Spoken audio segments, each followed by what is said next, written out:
Jason McNew of Appalachian Technologies here, and this is Security Snark, where we discuss all the cybersecurity news that's worth discussing.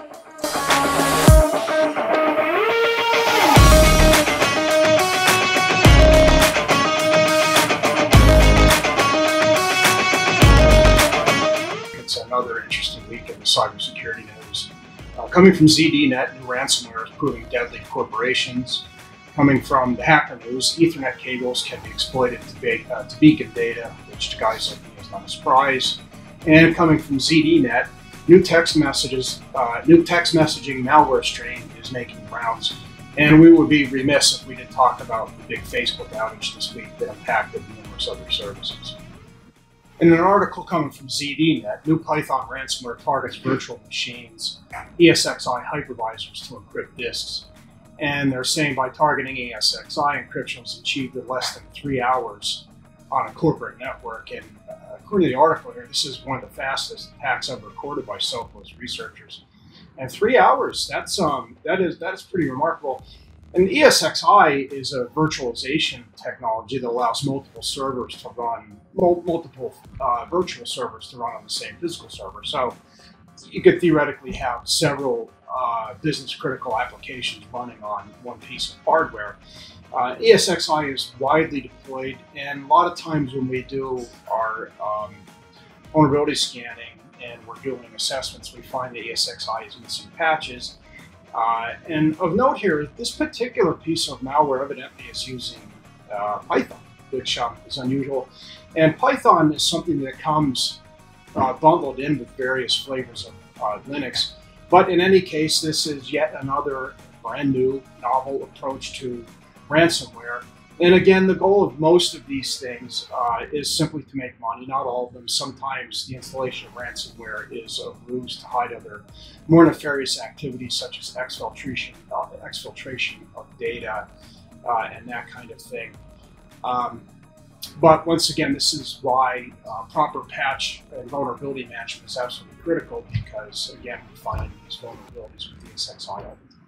We do scans with messes on vulnerability scanners.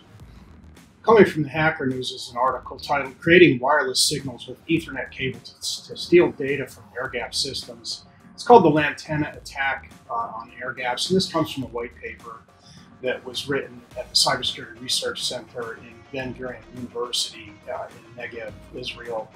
And this article is interesting to me insofar as that it's raising public awareness of these sorts of attacks. What's interesting about this one is that they're installing some type of software on the target system, which evidently allows for the Ethernet cables to act like an antenna.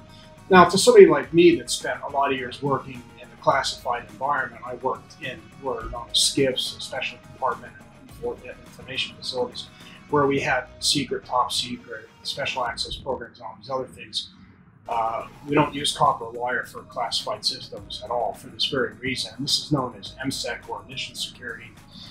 And there are entire standards written around this called NITSM.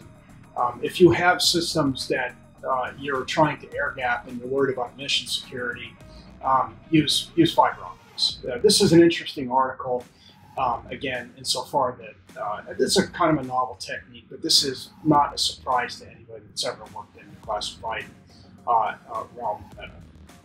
So here's another piece from ZDNet. This new Android malware gets full control of your phone and steals passwords and info. Targets Android. It's called TangleBot, and it uses a keylogger to steal information entered into websites, which is highly valuable to attackers. And this particular one, once again, is sent out via SMS. And the malware first appeared in September. Once installed, gains access to many different permissions, according to ZDNet, required for eavesdropping on communications and stealing sensitive data. So this is another form of malware that's being dropped by SMS, and they're sending out, this is social engineering, and they're sending you, some type of a text that's designed to get you to do something. It could be based on weather or low bank account or just whatever. So what I always tell people with smartphones is, number one, always keep them updated. Secondly, avoid installing junkware on them. Most of the time, out of the box, iOS and Android are pretty secure.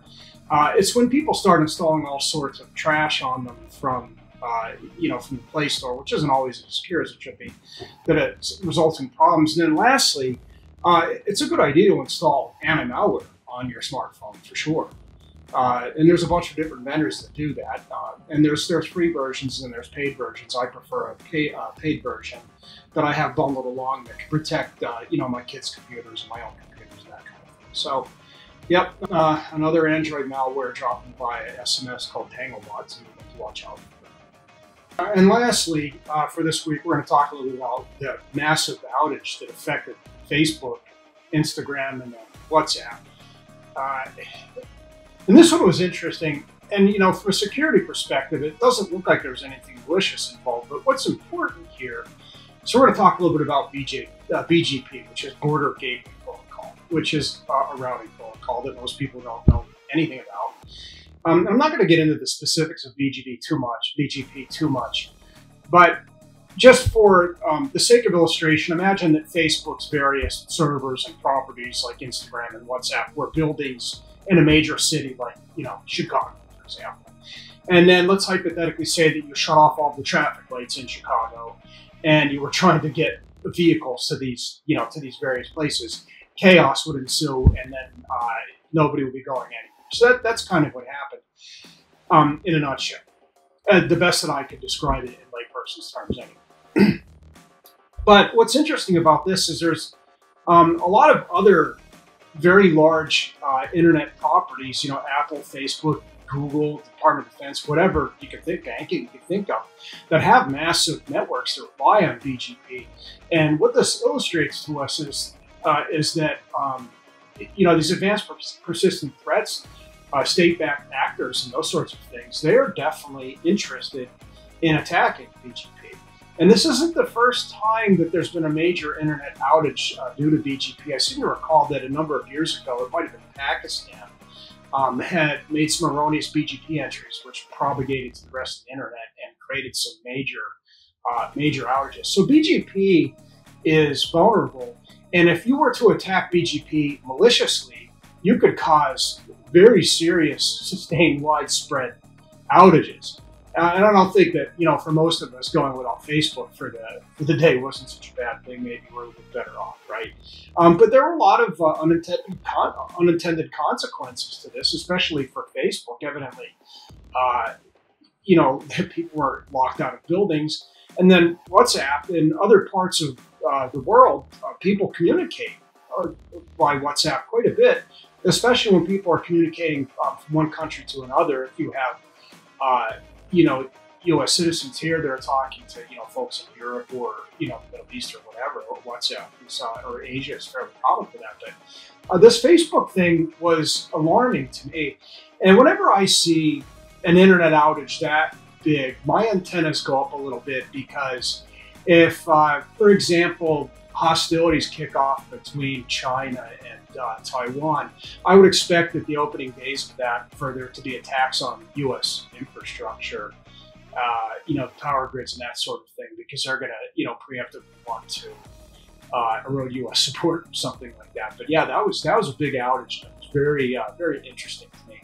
And we're still kind of unpacking and unwrapping everything that happened with all that. I'm sure that the board of Facebook isn't happy. They lost an awful lot of money over what appears to have been a technical mistake. Very, very, very interesting. Interesting week. Again, always an interesting week in cyber.